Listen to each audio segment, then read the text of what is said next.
estas eran las antiguas pretemporadas, ¿no?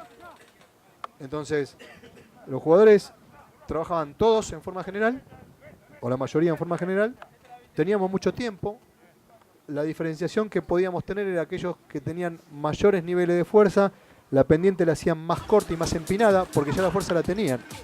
Y nosotros lo que hacíamos era...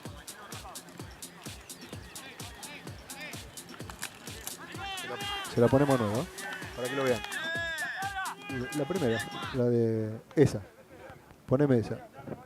Abrila.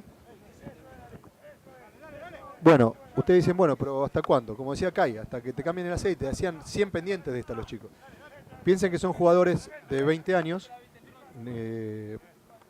Parala ahí. Ahí, parala ahí.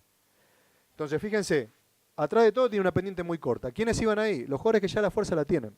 Entonces, eso, ¿qué es lo que tenés que tratar de lograr? Que los jugadores aceleren el ciclo de apoyo de pierna. Es decir, cuanto más pendiente tenés que apoyar más rápido.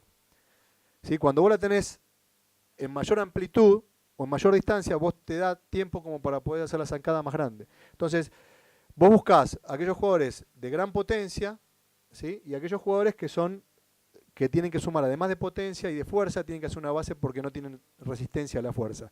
Si vos querés lograr esa fuerza, tenés que sumarle trabajo, y eso hace un trabajo de resistencia de fuerza. Y esa es la diferenciación que ustedes ven acá. Estos son trabajos que te llevan a lo mejor 15, 20 días en descomprimir después, es decir, que vos esto lo hagas mucho más fino y que lo puedas trasladar a campo. Ahora vamos a ver en la que sigue cómo esto ha evolucionado y cómo hoy se entrena. Es decir, hoy van a ver, poner que sigue. Hoy se entrena todo este tipo de trabajo vinculado con el elemento. ¿Por qué? Porque tienen 13 días. Entonces vos no podés pasar una pretemporada clásica de 60 días a que después vayan con el entrenador y que después a su vez trabajen con el elemento. Acá tenés que hacer fuerza, potencia, remate, disposición táctica, espacios cortos, tracciones y todos los movimientos que son absolutamente ejecutables con todo el, fíjense que salen de un arco y terminan en otro, poner la que sigue. Y lo que yo le decía recién, vincular todo esto con la secuencia de pasos.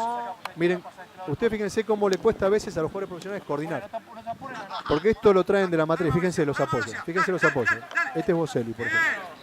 Fíjense, miren, algunos que miren el primero, miren. Y miren, hay muchos que son muy coordinados. Entonces, aquellos que son coordinados pasan al nivel, esto como la Wii. Si el que está coordinado y está bien, pasa al nivel siguiente. Y los otros se quedarán en el nivel anterior y tendrán que seguir evolucionando. No hay alternativa porque, poner que sí, si queda algún otro. Esto es lo que se hacía antes, es decir, correr. O en el golf, entonces salía de acá en el golf, decían, bueno, 10 kilómetros. Entonces a la mañana corrían 10 kilómetros. Después iban con el entrenador y a la tarde terminaban con este tipo de trabajo, que es el que viene, con remate. Ahora, ¿qué hacíamos?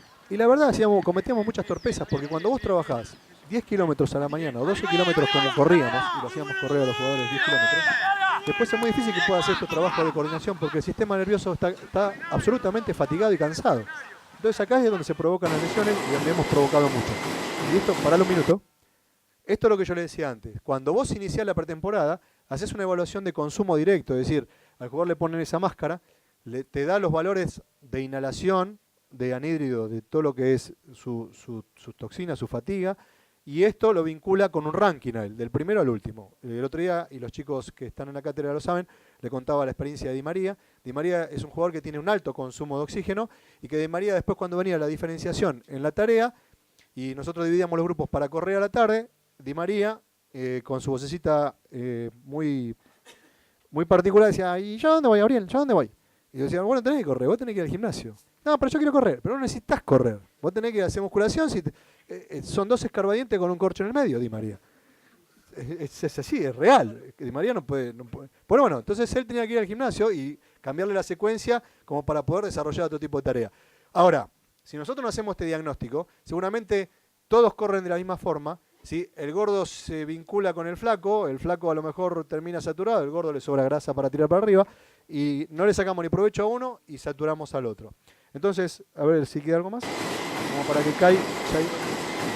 ¿Perdón? Depende de los puestos también. Depende de los puestos. Entonces, ya cuando ustedes entran en el periodo de competencia, van a ver la diferenciación de las tareas, cómo está vinculado con el elemento, con un simulacro de oposición, ¿sí?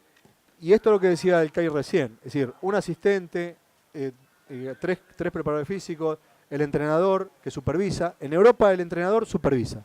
Si hoy en día son ya mucho más grandes los grupos de entrenadores y el entrenador supervisa. Lo hace Ferguson, lo hace Mourinho en su parcial, lo hacen muchos entrenadores que van dándole las tareas a sus segundos entrenadores, que son los que realmente ejecutan la tarea, y ellos supervisan, ¿eh? Se ponen como en el famoso mangrullo o en la playa y van observando cuál es, y van haciendo alguna injerencia o algún toque o algún tip que quieran meterle, y después hacen su desarrollo en particular.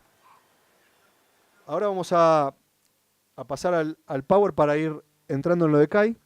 Salimos de la presentación y lo que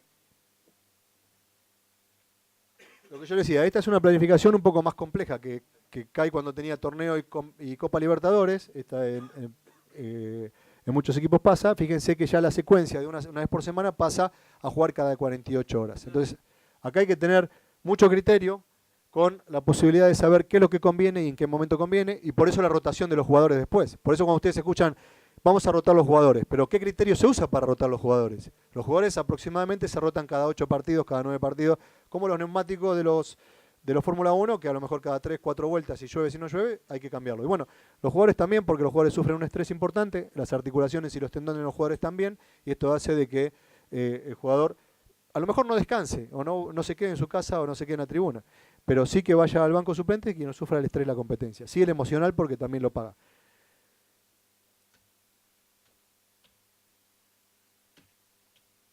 Esto es lo que le va a mostrar CAI, eventualmente cómo se prepara una charla técnica y qué es lo que le dijo en el entretiempo, en los distintos diseños comparativos, y después lo vamos a ajustar acá en el pizarrón cuando CAI le vaya mostrando qué es lo que le quería explicar en su charla. ¿Sí? Las distintas maneras de jugar y cómo se ajustan en el entretiempo cuando a lo mejor se juega con uno más, con uno menos, cuando le echan a 2 jugadores a un equipo, cuando no, cuando uno se queda con menos, cómo hay que recomponer. Yo recuerdo que hay en una época, y cuando estaba Bielsa en Vélez, me acuerdo como si fuese hoy, porque creo que fue una de las claves, y jugaba contra el equipo de Mario Gómez, que estaba en Lanús. En el primer tiempo perdía Vélez, y Bielsa le dijo a los muchachos, ¿no? Le dijo, miren, a los 15 minutos, si el cambio, si no cambia el resultado, salís vos con Panucci y Bacedas pasa de 5. ¿Por qué? Porque en esa época, que vuelvas a explicar mejor, Lanús jugaba con un 4-4-2 como usualmente juegan todos los equipos. Entonces, el que tenía la posición de la pelota era el recuperador, y que en este caso con Panucci no era el que más categoría tenía, y su fineza tenía... Claro, entonces, como dice Kai, necesitaba una salida clara. Companucci era un jugador de recuperación, no tenía una salida clara. Entonces, ¿qué hizo Bielsa? Lo sacó a Companucci, lo puso a Bacedas de 5 y puso un extremo por afuera. Y bueno, terminó empatando el partido Vélez, y creo que fue uno de los partidos clave como para que ese Vélez salga campeón, ¿no? Otra de las cosas que es muy importante en un cuerpo técnico, la buena relación del entrenador con el profe. ¿Por qué? Porque a lo mejor siempre lo más importante es lo que va a hacer el entrenador en función del partido que viene. Entonces, uno a veces tiene planificado trabajos en la cual incluye parte física, porque vos vas a hacer un trabajo de presión, entonces tenés que combinar con el profe, porque el profe no puede hacer un trabajo intenso y después dártelo a vos para hacer un trabajo de presión, porque entonces ahí también tiene que haber una muy buena relación y una charla muy fluida para decir, mira, mi idea esta semana voy a trabajar esto, esto y esto. Entonces, en función de eso, el profe prepara el complemento para que ni se pase ni se quede corto. ¿Está bien? Bueno, vayamos ahora al Ponemos... video. Sí, ¿se fue?